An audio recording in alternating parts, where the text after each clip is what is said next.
The word unwanted leaves a mark no eye can see. It burrows beneath the skin and lives there, cold and quiet, long after the voice that spoke it has gone silent.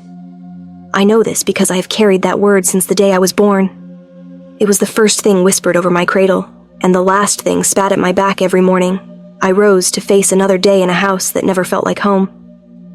My mother named me Seren, a name that means star, but in the Ashvale Pack, I was never a star. I was a shadow, a mistake with a heartbeat. The daughter no one claimed, the sister no one defended, the girl the moon herself seemed to have forgotten. But the moon forgets nothing, and neither do I. Before we begin, drop a comment below with your country and what time it is right now where you're watching. Whether it's sunrise in Nairobi, midnight in New York, afternoon in Canada, or evening in France, I want to know. Don't just sit back. Tell me where in the world you are. Now, let's dive into the story. Chapter 1. The mud was cold. That was the first thing I felt when my sister Thessaly's foot connected with my ribs, and I hit the ground. Not the pain, not the shame burning up my throat, but the cold. The wet, black mud of the Ashvale courtyard soaking through the thin fabric of my dress, crawling up my arms, filling the spaces between my fingers as I pressed my palms flat against the earth and tried to breathe. "Get up," Thessaly said. Her voice was bored. That was the worst part. Not that she enjoyed it, but that she didn't even bother to. I pressed my teeth together and pushed myself to one knee. My ribs screamed.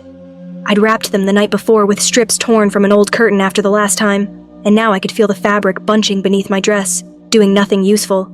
I said, "Get up, Seren. The Alpha's envoy arrives before sundown, and this courtyard needs to be swept." The courtyard needed to be swept. Of course it did. It always did. And it was always me sweeping it. I stood, slowly. I kept my eyes on the mud between my feet because looking at Thessaly's face, round and satisfied, framed by the dark hair she oiled every morning with the lavender tonic our mother only ever bought for her, would have made something crack open in my chest that I couldn't afford to crack open. Not today. "The broom is by the gate," she said, already turning away. "Don't finish until every stone is clear. If the envoy's boots touch one speck of dirt, Father will know who to blame." She disappeared into the main house. The door shut behind her with a sound like a verdict. I stood there in the courtyard of my father's estate, Greymore House, the largest holding in the Ashvale Pack, stone walls and iron gates and flower boxes I was never allowed to plant. And I breathed in through my nose and out through my mouth until the urge to scream dissolved back into the place where I kept all the other urges I had buried over the years. 22 years of burying things. I was getting very good at it. I found the broom. The sky above the Ashvale Valley was the color of pewter, heavy with the particular stillness that comes before something changes. I noticed it the way I had learned to notice everything, quietly, from the edges of my vision, without letting my body react. Reaction was dangerous in this house. Stillness was armor. I swept. The envoy would be coming from Drevenmore. Everyone knew it. The entire pack had been whispering about it for 3 days. The Alpha King of Drevenmore, the most feared sovereign across all 5 wolf territories, was conducting his selection.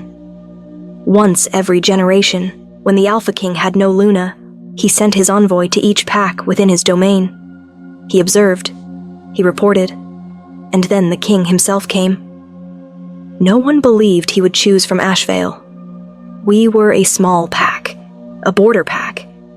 Our strongest wolves were not especially strong, our bloodlines not especially pure, but still, the possibility was enough to make my father spend 2 days polishing silver he hadn't touched in years, enough to make Thessaly and my other sister Vera try on every dress they owned twice.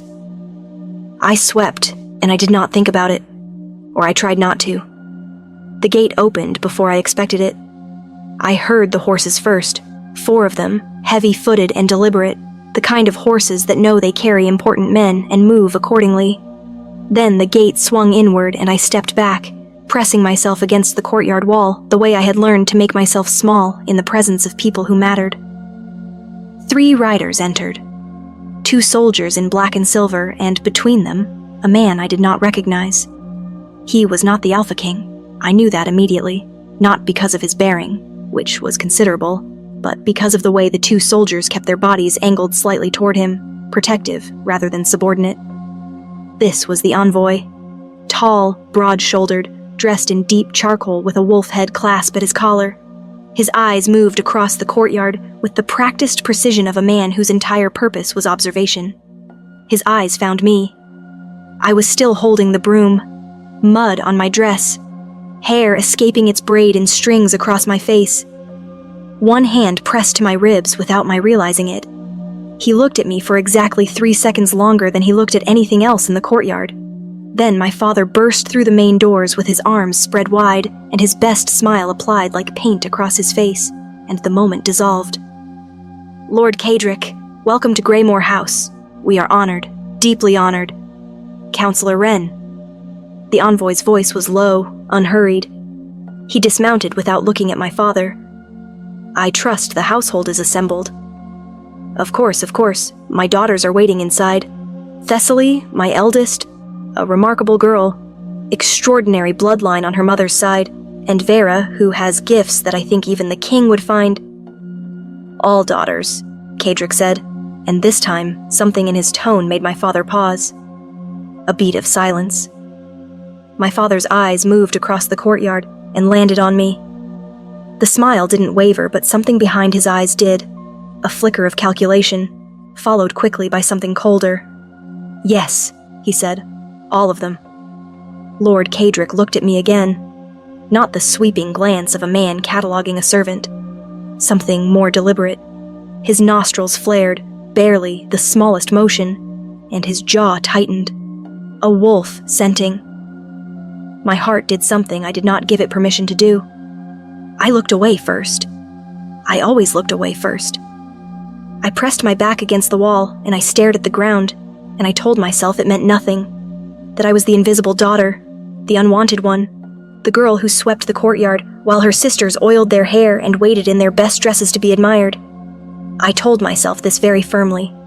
I was still telling myself this when Lord Cadric walked past me toward the main doors, and his arm passed close enough to mine that I felt the warmth radiating off him like heat from a stone that has sat in the sun all day, and he paused, just for a fraction of a breath, and said, quietly, without turning his head, "What is your name?"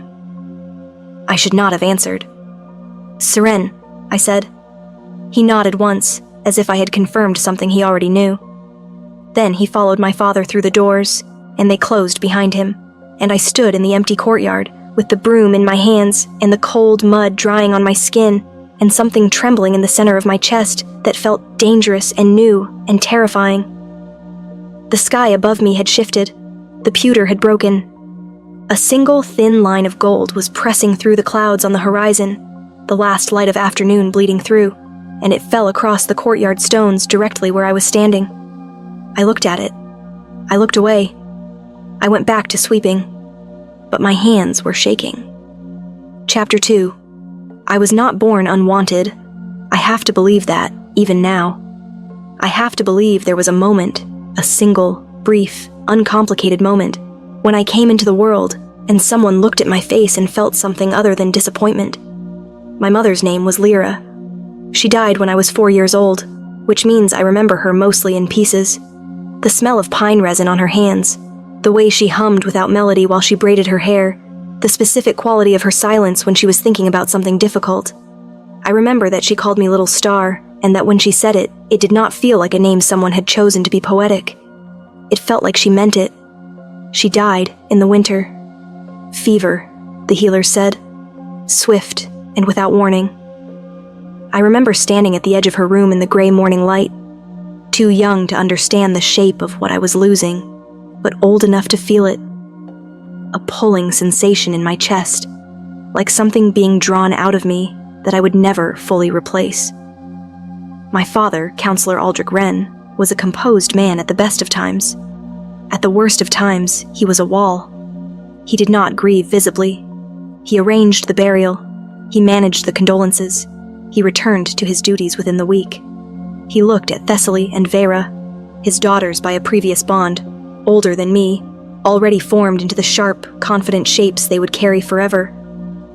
And he saw the future of his bloodline. He looked at me and saw my mother's death. I don't think he made a decision about it. I don't think he sat down one morning and chose to erase me. It was quieter than that. I simply became the daughter he looked through rather than at. The chair at the table no one pulled out. The voice no one waited for. Thessaly understood this before I did. She was 8 years older than me. By the time I was old enough to feel the shape of our household's architecture, who sat where, who spoke first, who the servants brought the warm broth to before the meal had cooled, she had already mastered it. She knew which rooms she was welcome in and which ones I was not. She knew which opinions our father would hear and which ones he would ignore. And she extended that knowledge to me with the particular cruelty of someone who has never been asked to be kind. The first time she struck me, I was 7 years old. I had knocked over a bottle of her tonic, the lavender one, the expensive one, and she turned from her mirror with a look on her face I'd never seen before and hit me across the cheek with an open palm. I remember the sound more than the pain, the crack of it in the small, quiet room. She looked at me for a long moment afterward. I did not cry. I had already learned at 7 that crying in this house only made things worse. "You are clumsy," she said. "You are careless. You are exactly what everyone says you are." I asked her what everyone said I was. She smiled and turned back to her mirror. "Nothing," she said. "Exactly nothing."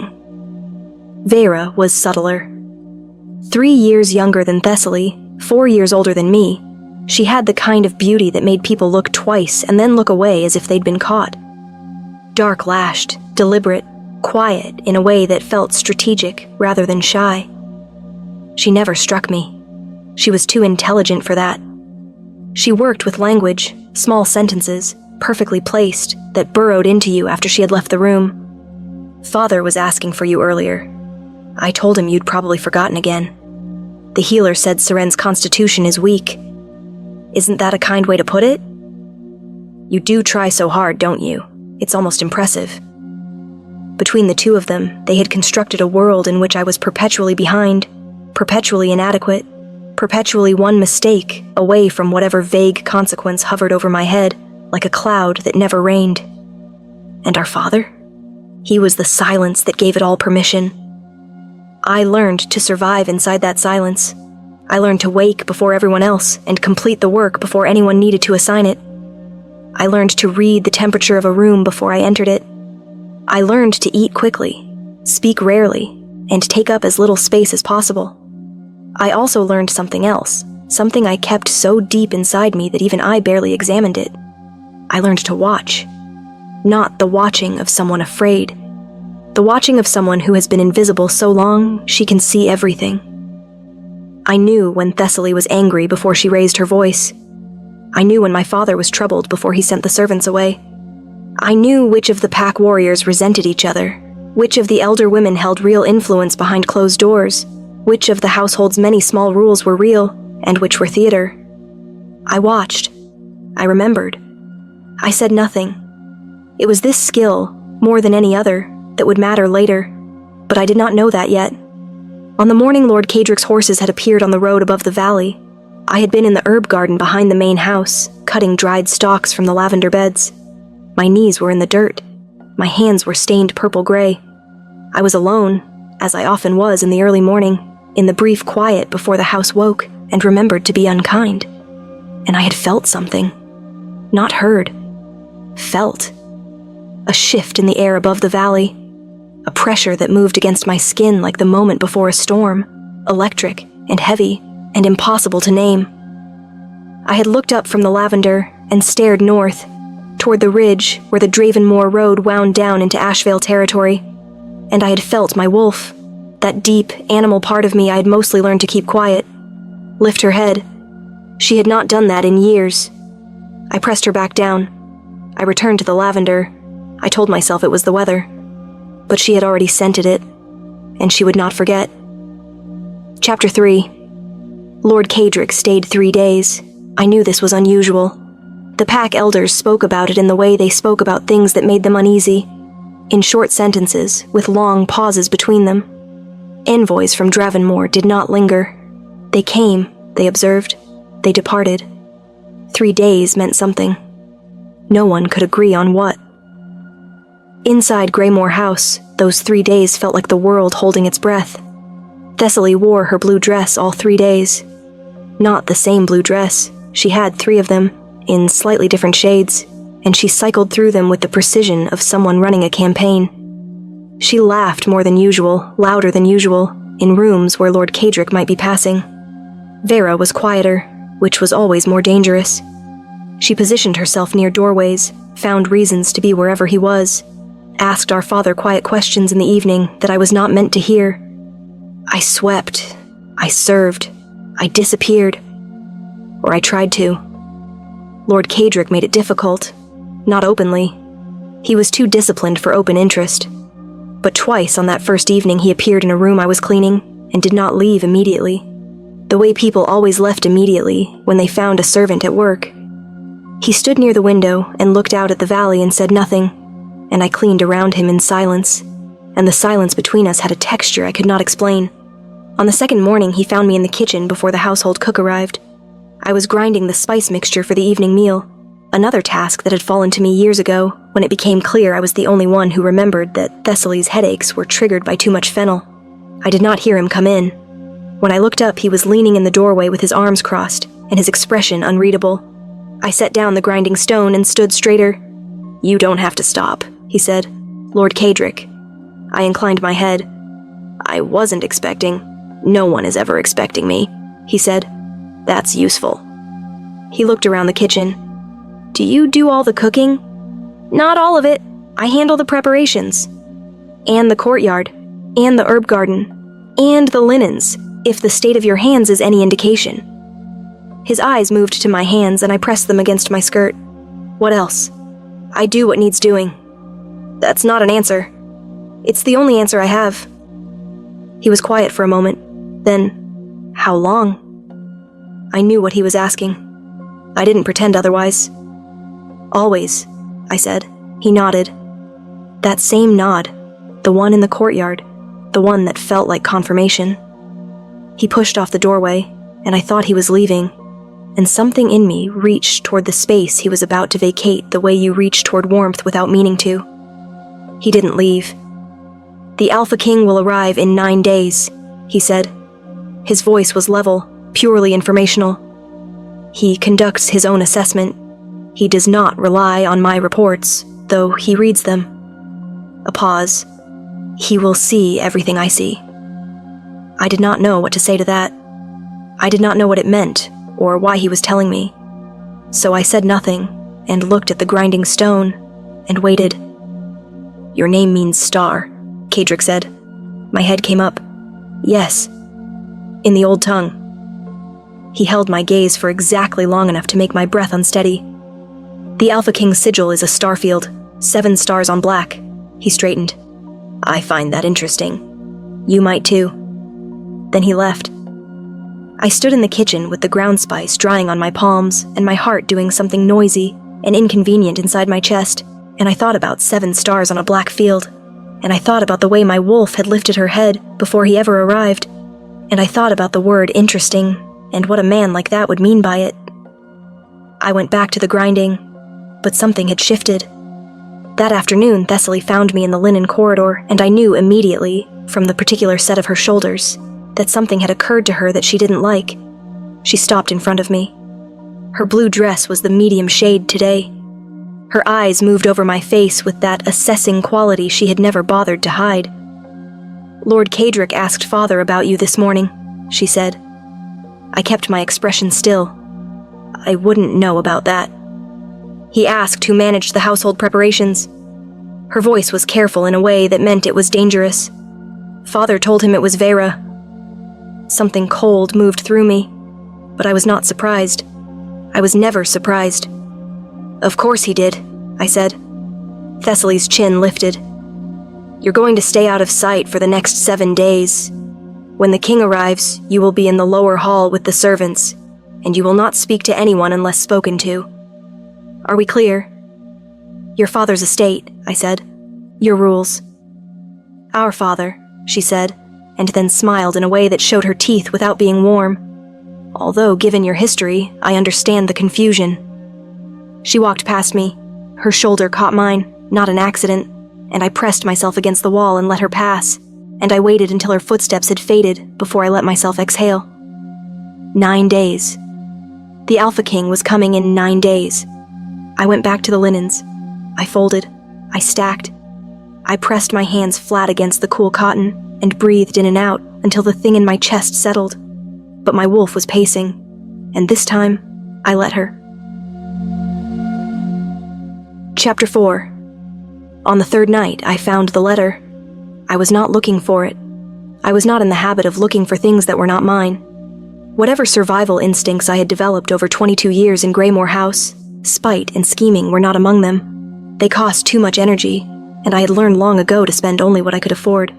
But I was restoring the study after my father's evening meeting with the pack elders, collecting the cups, straightening the chairs, feeding the fire that he never banked properly, when I saw it.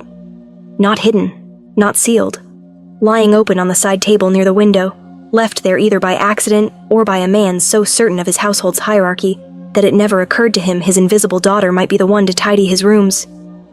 I should have walked past it. I stopped. It was a letter from Dravenmore. The seal had been broken. My father had already read it. The handwriting was formal, compressed, the kind of script that comes from someone trained to convey information with precision and no warmth. I looked at the door. I looked at the letter. I read it. It was shorter than I expected. Official language, formal address, 3 tight paragraphs. The first confirmed Lord Cadrick's visit and its purpose, assessment of Ashvale Pack's eligible daughters prior to the Alpha King's personal review. The second outlined the King's requirements, which were not what anyone in this pack had assumed them to be. Not beauty, not bloodline purity, not family standing, not any of the things my father had spent 3 days performing. The King sought, in the formal language of Dravenmore Court, a wolf of unclouded instinct, patience that has been tested by true hardship, strength worn without display. A Luna is not an ornament. She is the other half of a king's judgment. She must have looked at darkness without becoming it. I read it twice, then I read the third paragraph. Lord Cadrick's preliminary report to the king, quoted in part as confirmation that the assessment was proceeding. 1 line only. 1 line that made the air in the study disappear entirely. There is a daughter at Greymore House who may be what you are looking for. She is not the one they will present to you. I set the letter down exactly as I had found it. I walked out of the study. I closed the door behind me. I went to my room, the smallest room, the one above the storage cellar that was cold in winter and smelled of old wood. And I sat on the edge of my bed in the dark, and I pressed both hands to my face. She is not the one they will present to you. My hands were shaking again. Outside my window, the valley was dark, and the wind was moving through the pine ridge, and somewhere, far away, something howled. 1 long, searching note that rose and dissolved and left nothing behind but silence. My wolf lifted her head and stood very still. I thought about my mother naming me Seren. I thought about 7 stars on a black field. I thought about 22 years of folded linens and swept stones and swallowed words and kept silences, and the cold mud and Thessaly's bored voice, and my father looking through me at the empty space I occupied. And then I thought about a man in a kitchen doorway who had said, "I find that interesting," and walked away, and the Alpha King arriving in 6 days, and a letter that no one was meant to see. I did not sleep, but for the first time in longer than I could remember, the darkness did not feel like a prison. It felt like the last night before something begins. Chapter 5. They dressed Thessaly in gold. It took 3 of the household women most of the morning, pressing the fabric, arranging the layers, working jasmine oil through her dark hair until it lay in heavy, perfect waves down her back. I watched from the corridor, carrying a stack of towels I did not need to be carrying, the way I had learned to move through this house, with purpose borrowed from tasks that gave me permission to be present. Vera wore deep green. She had chosen it herself, a deliberate choice, I understood now, reading the room the way I always read it. Green was the color of Ashvale Pack. It said roots, belonging, heritage, without requiring her to say a word. She was clever, Vera. I had always known it. It made her more difficult than Thessaly in ways I could not always name. I wore my gray dress, the good one, the less worn of the two I owned, with the mended hem I had repaired 3 times. I had washed my hair with cold water and braided it tight. I looked, in the small mirror above my basin, like what I was, a girl who had run out of ways to be anything other than what she was. The Alpha King of Dravenmore arrived at midday. His name, the entire pack knew, was Kaelin Drave, the last of the Drave bloodline, which had held sovereignty over the wolf territories for 11 generations. He was 29 years old, and he had held the throne since he was 19, when his father had fallen in a border conflict that no one in Ashvale was old enough to remember clearly. He had not taken a Luna. He had not, in 10 years of rule, shown particular interest in taking one. Until now. I was not in the receiving courtyard when he arrived. My father had been very clear about this. In the clipped, final way he communicated the things that were not negotiable. I was to remain in the lower hall with the domestic staff until summoned.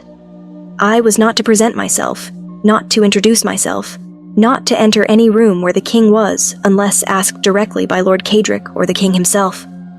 I was to be, as I had always been, invisible. So I sat in the lower hall and I listened.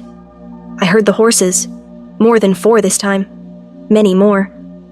The heavy, organized percussion of a formal arrival, with the quality of sound that comes from men who move together as one. I heard my father's welcome speech, which I could have recited from memory given how many times I had heard him practice it over the past 6 days. I heard Thessaly's laughter. She had been practicing the pitch of it, I had noticed, aiming for something that landed between delighted and restrained.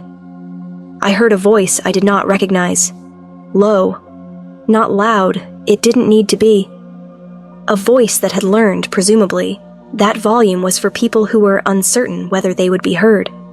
He spoke briefly in response to my father's welcome. I could not make out the words through the stone corridor and the closed doors, but the tone of it moved through me like a hand pressing flat against a drum. My wolf went absolutely still, not the stillness of sleep, the stillness of absolute attention. I pressed my hands together in my lap and kept my eyes on the floor. An hour passed, perhaps more. I had no way to measure it accurately. The lower hall was quiet. The kitchen staff had been dismissed to make the household appear more refined, which left me alone with the sound of the wind outside and the muffled, indistinct voices from the formal rooms above. Then the door at the end of the corridor opened, and Lord Cadric was standing in it. He looked at me with the same measuring expression he had worn every time I'd seen him. Not unkind, not warm, precise. "Come," he said. I stood. My legs were steadier than they had any right to be. My father said, "I am aware of what your father said." He held the door. "Come." I came.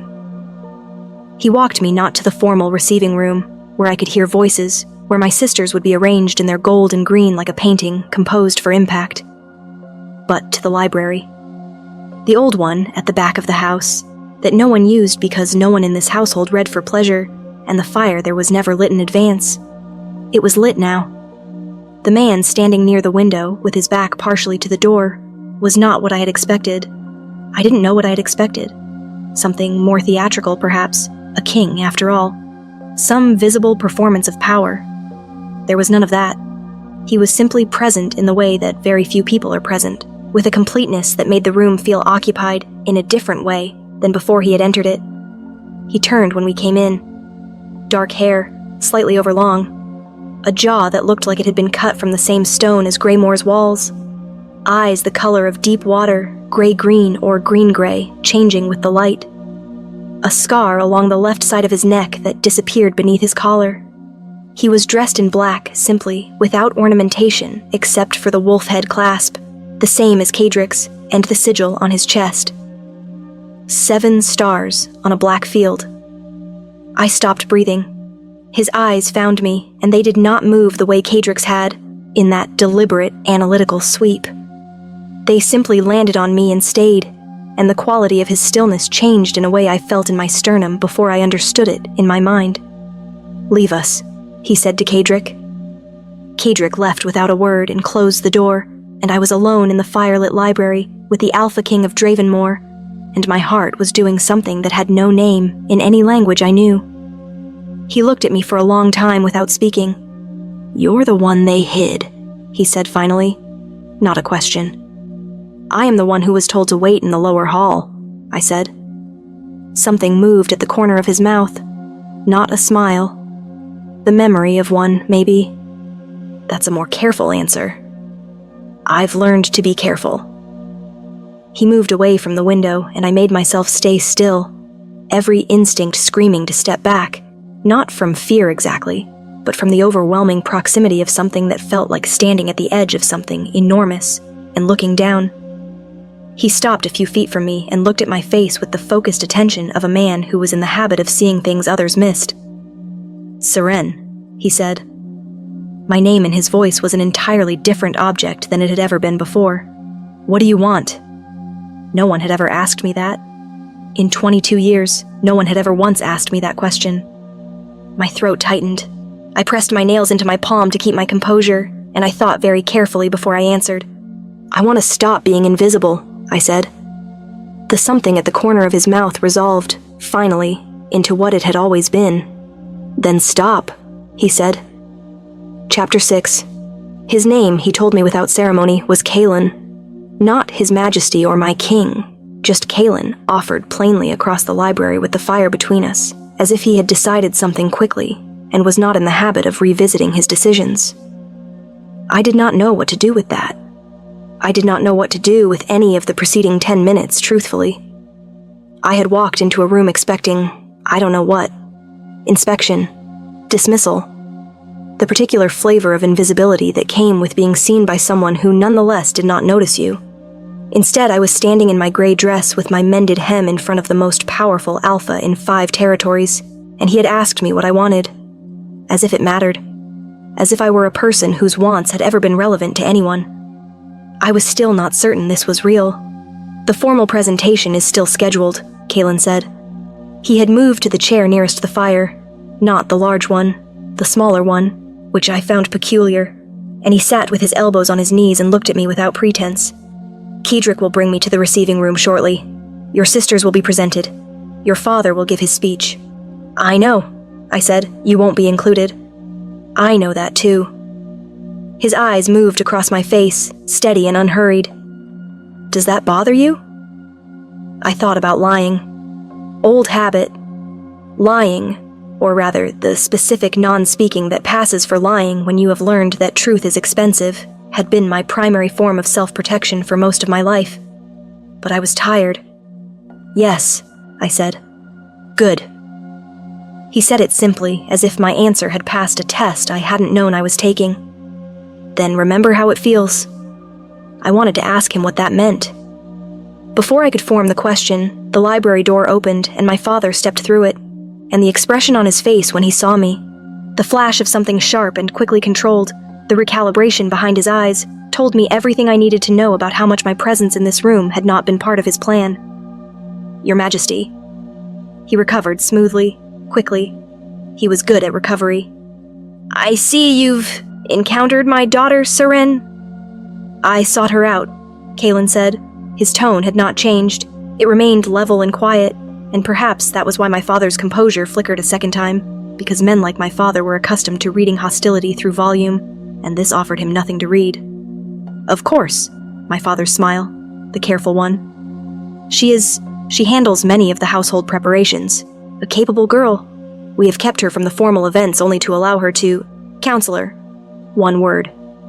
My father stopped, as if a door had been shut in front of him. "I'll see you in the receiving room in 20 minutes. My father looked at me once. The look said several things simultaneously, and none of them were kind. Then he inclined his head and withdrew, and the door closed again. I breathed.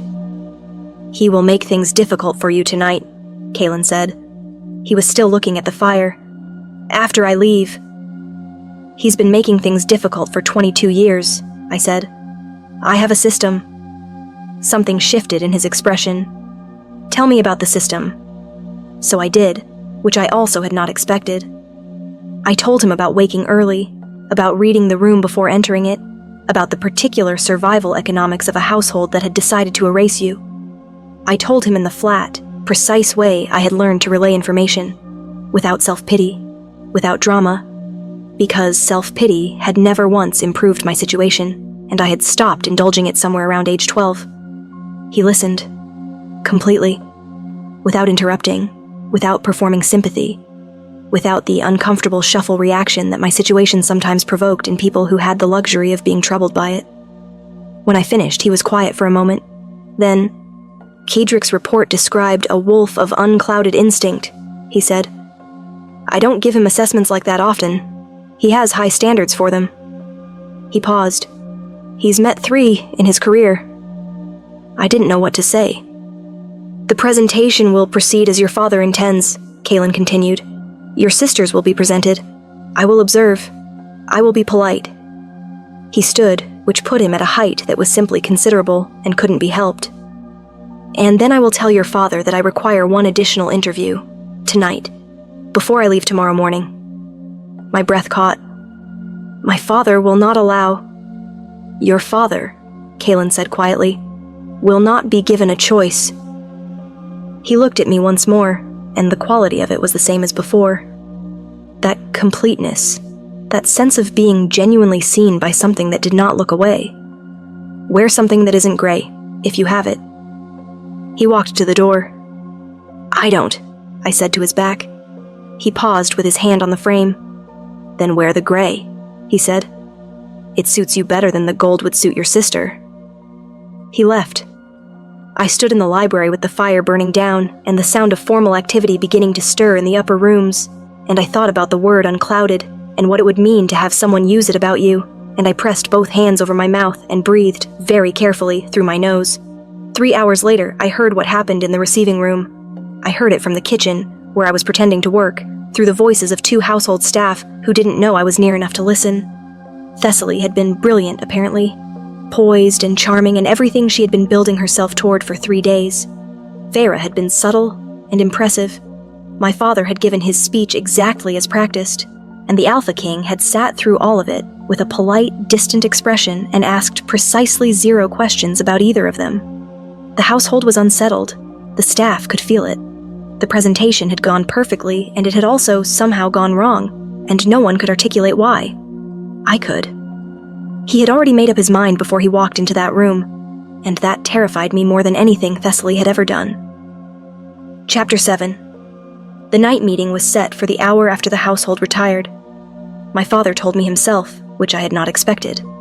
He came to my room, knocked, which he had not done in years, and stood in the doorway with a controlled expression, and told me in precise terms that the Alpha King had requested my presence in the library at the 10th hour, and that I was to present myself properly, and that I was to remember who I represented, and conduct myself accordingly.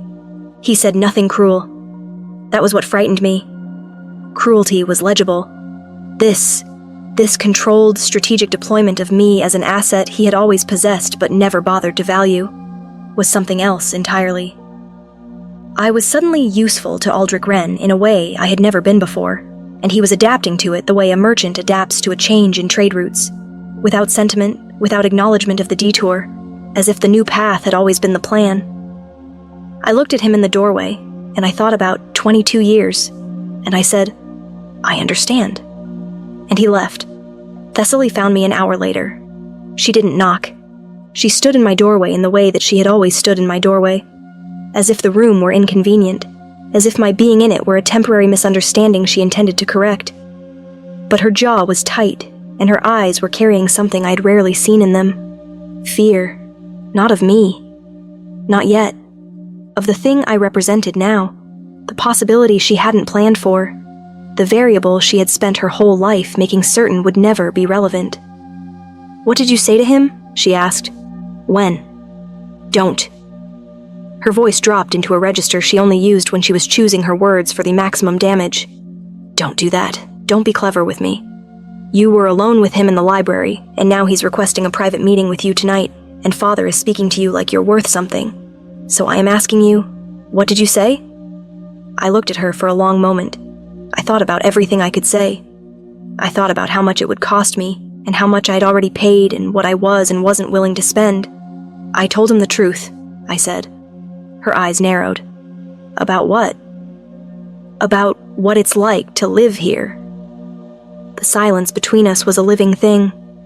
I watched the fear in her face calcify into something harder. Not quite anger, because anger at least is honest, but the calculating cold that had always been her more natural register. "You will ruin this family," she said. "This family," I said very quietly, "has spent 22 years ruining me. I think the accounting is still in your favor." She left without answering. The door clicked behind her, and I sat back on my bed and pressed my hands flat on my knees and breathed. At the 10th hour, I walked to the library. Kalen was already there. He had dismissed whatever attendants had traveled with him.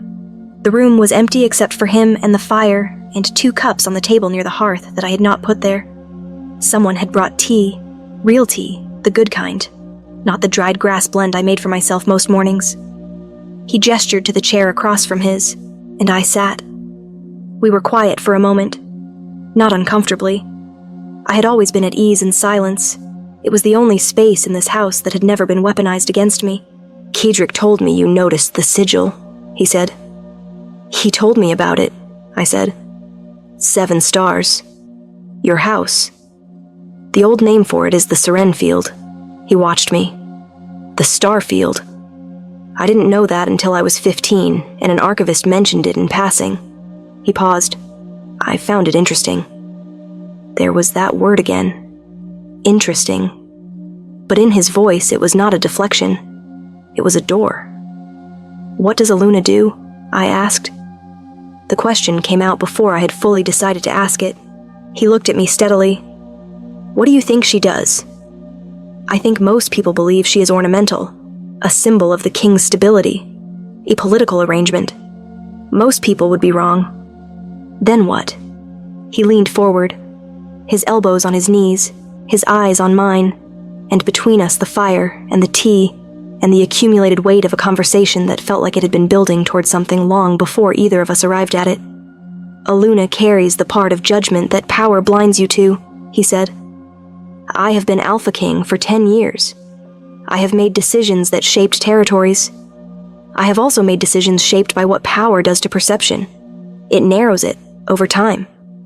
Cuts away the angles you can't afford to see." He paused. "Aluna sees those angles. Not because she is softer or more feeling, because she has learned to live at the margins, where things look different." I was very still. "You have lived at the margins your entire life," he said, "and you have not become bitter or blind.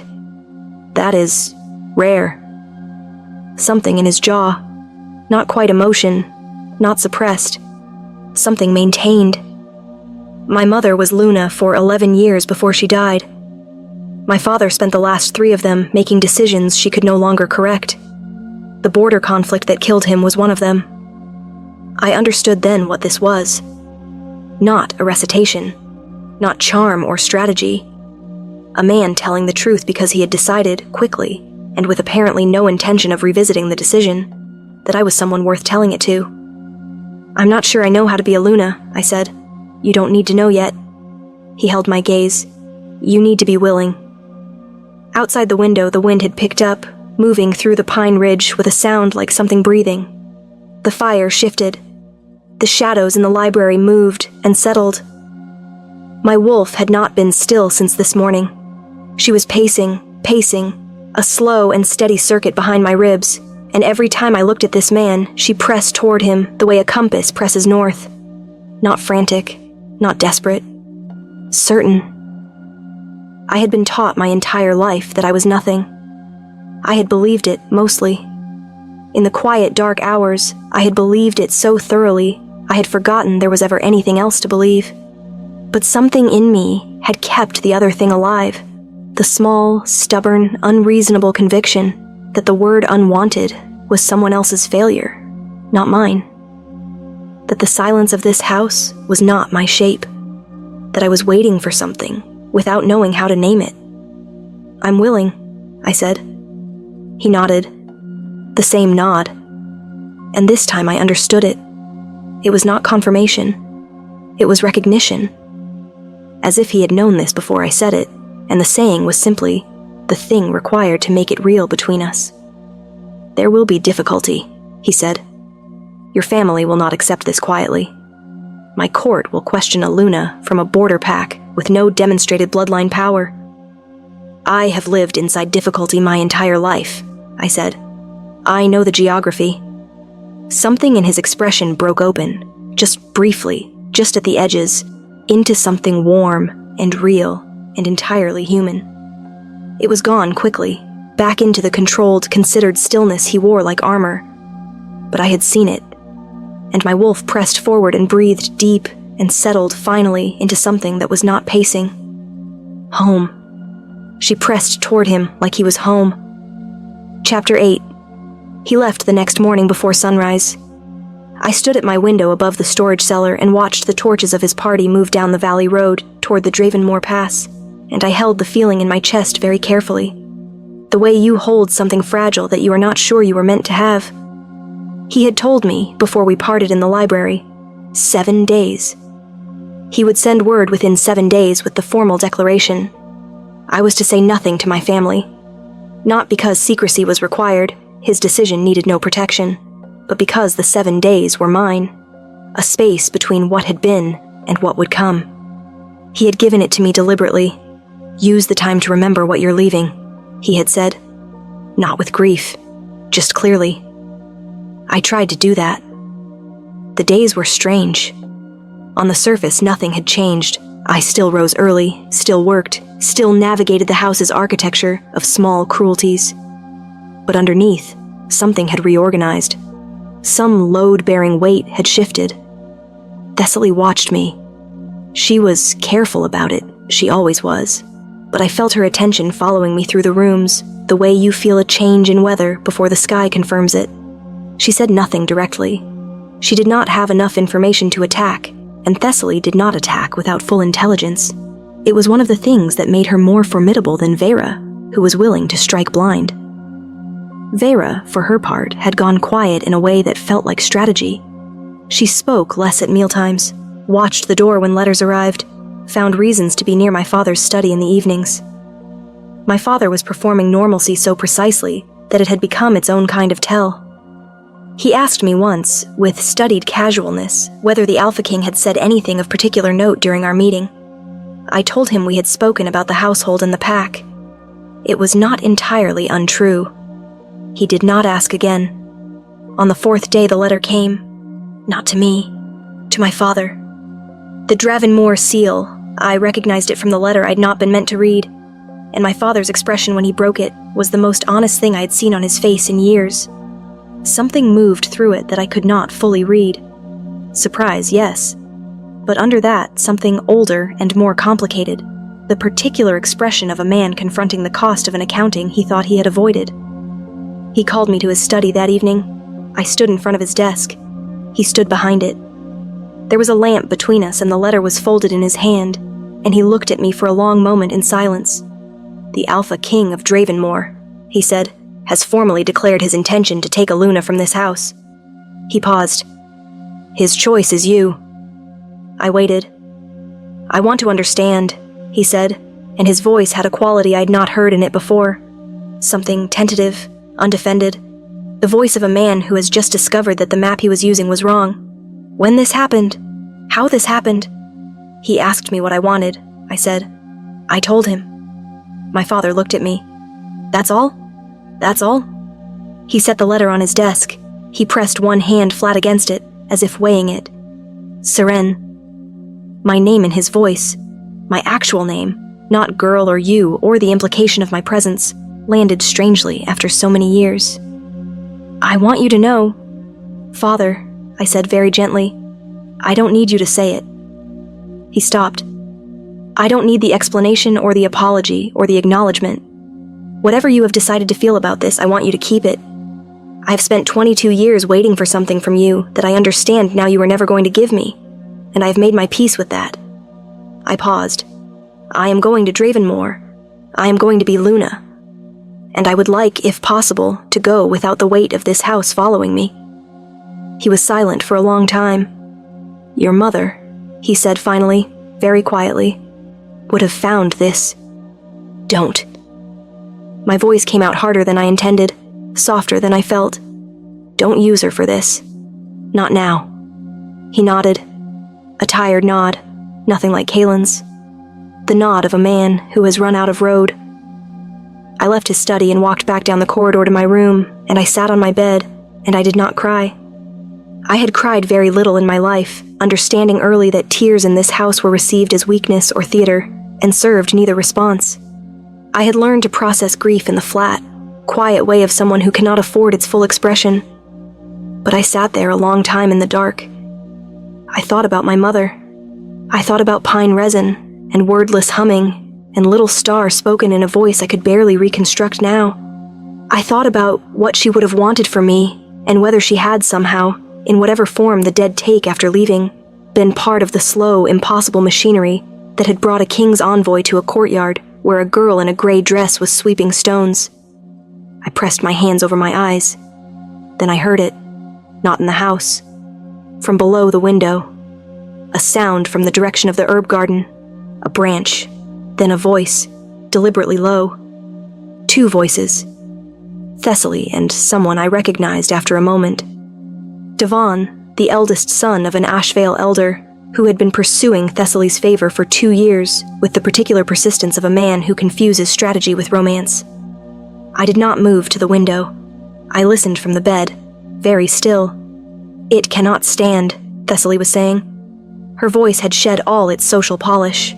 This was the raw version, the voice she used when she had forgotten to perform. An unwanted daughter becoming Luna. Do you understand what that does to this pack's standing? What it does to us? The king has declared. The king has been deceived. Sharp. Certain. She said something to him, did something. Seren is many things, but she is not without cunning. She has been playing a long game in this house, and I was too certain she had no moves to watch carefully enough. A pause. I need to know if you have any connections still at Dravenmore Court. Any at all. A longer pause from Davon. There is someone, he said, in the council. He owes me a conversation. I don't need a conversation, Thessaly said. I need an obstacle. Between now and when she arrives at that court. Something that makes the king question what he knows. Silence. Think about it, Thessaly said. Carefully. Footsteps, retreating. And then silence. And the wind. And the pine ridge breathing its slow, dark breath. I sat very still on my bed. I was not surprised. I should have been, perhaps, but I had spent 22 years watching this house, and I knew what it produced, and Thessaly had never been small in her cruelties when she felt genuinely threatened. I thought about Kalen saying there will be difficulty. I thought about myself saying, I know the geography. I lay back on my bed. I stared at the ceiling. I thought very carefully about what I knew and what I needed to do. Somewhere in Dravenmore, 7 stars burned on a black field. I was coming. Whatever Thessaly was planning, whatever obstacle she intended to place between me and the life I had just barely learned to reach toward. I was coming anyway. Some things, once decided, are not undone. Chapter 9. The morning I was to leave for Dravenmore, I found Vera waiting in the courtyard. Not Thessaly. Vera. Standing beside my single-packed trunk, the small one because I did not own enough to fill a large one, with her hands folded and her expression doing something I'd never seen it do before. She looked uncertain. I know what Thessaly is planning, she said before I could speak. I stopped. Then you know I know. I overheard you, she said. The night in the herb garden. You were at the window. I looked at her. Are you here to warn me or to be part of it? She was quiet for a moment, and in that moment I saw something I'd spent 22 years not being offered. The full, unmanaged face of my sister. Not the weapon. Not the performance. Just a woman standing in a cold courtyard at dawn, looking at the person she had helped diminish and trying to locate, somewhere in herself, a different version of events. I was never kind to you, she said. No. I had reasons. You had choices, I said. You dressed them as reasons. There's a difference. She accepted that. The flinch was small, but real. The contact Devon mentioned, I know who it is. He's a counselor named Reth, and he has influence over how new Lunas are received at court. If Thessaly reaches him before you arrive, he will begin working against you before you've said a word. She paused. She left before dawn, on horseback. I felt the cold of it. Not panic, not even fear exactly. The particular clarity that comes when a threat becomes concrete enough to respond to. How far ahead is she? 2 hours, maybe 3. The Dravenmoor road through the mountain pass was a day's travel. Kaylin's formal escort was due to collect me at mid-morning. 2 hours meant Thessaly would not arrive ahead of them, but she would be on the same road, moving toward the same destination, with enough of a head start to reach someone in the outer court before I could counter it. I looked at Vera.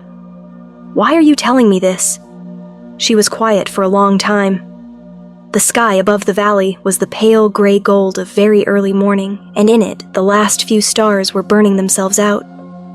"Because I watched what they did to you," she finally said, "for 22 years. And I told myself it wasn't my responsibility. That you weren't my mother's daughter, and the house had its order, and I was only following the shape of things." She stopped. Her jaw was tight. "But you're going to be Luna of Dravenmoor, and I am going to stand in this courtyard for the rest of my life, knowing I watched it happen and did nothing.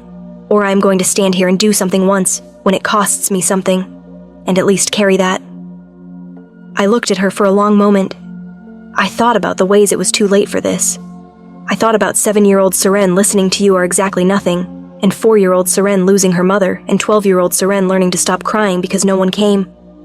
Then I thought about my mother. Pine resin, wordless humming. What had she wanted from me? Not this house. Not this history. Not the carrying of old wounds like stones stitched into your clothing, weighing every step. "Tell me everything about Reth," I said. Vera told me. By the time Kaylin's escort arrived at mid-morning, 6 riders, Kadric at their head, the black and silver of Dravenmoor catching the light, I had composed a letter. I had done it carefully, in the precise, flat language I had developed over years of operating in spaces where emotion was a liability.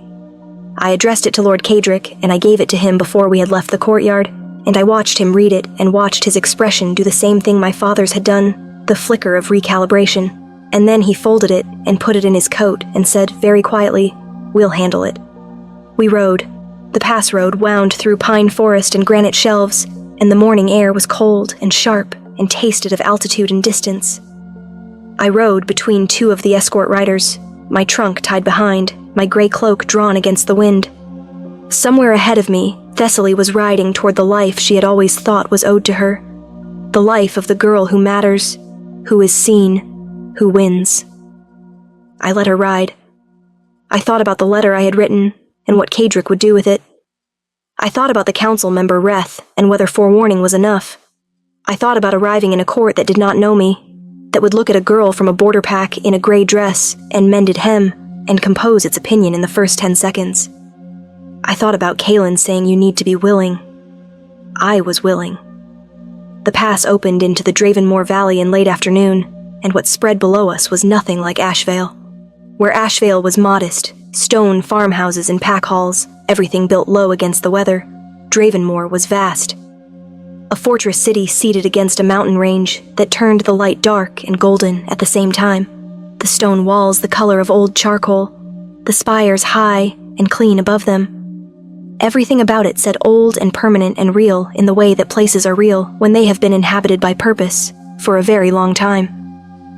My wolf pressed forward in my chest, reaching. "Home," she said again. Not the building, not the stone. The thing that was waiting inside it. We rode through the outer gates as the last light left the sky, and the city swallowed us, and I sat straight in my saddle in my gray dress, and I looked at Dravenmoor, and I did not flinch. Ahead, in a courtyard of black stone lit by iron torches, a man was standing. Not with ceremony. Not with a formal receiving line. Simply standing the way he had stood in the library at Greymoor, present and complete and entirely without performance. Looking at the gate. Looking for me. And behind me, somewhere in the city's outer court, I heard a commotion.